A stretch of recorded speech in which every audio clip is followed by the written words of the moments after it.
غربا كوستر تيمو ماري بلايا سن رياضي رتين غدا جي ايدا سومنا سببا غدا چون سلا ندورا ايانا خناف خبجا خنون isa sanirra turte waan akkasi odo amanni bal'aan nu majiru iida soomana irratti iida furiinsa irratti fidanii waan san qabuun nulleef kabajaan kennine nuti abboota isaatiif illee kabajaan kennine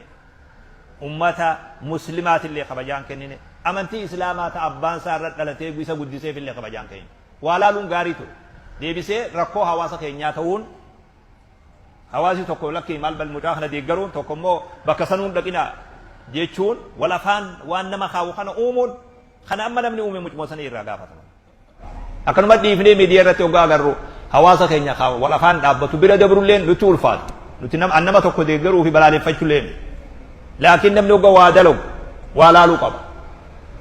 akkamitti namni islaama keessa dhalate islaama keessa guddate ufillee muslima guyyaa ayyaana guddaa kanarratti waan hawaasni isaa hunuu itti waliin gelin heesawu guyyaa ayyaana irratti fiduu jechuun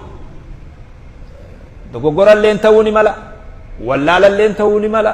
miizaana waan sani kennuu dhabullee ta'uu ni mala ammoo amma waan ummanni keenya miidiyaa irraa wacuu taate jechuudha namni hundi waan sana achi dhaaba ayyaana deemaa jirra nagayaan ummanni islaamaa ayyaana isaa akka ayyaaneffatu dhaamsa hanga kana akka abbaa tokkotti akka nama waan namni wanni hawaasaa isa yaachiftu tokkotti dhaamsa hanga kana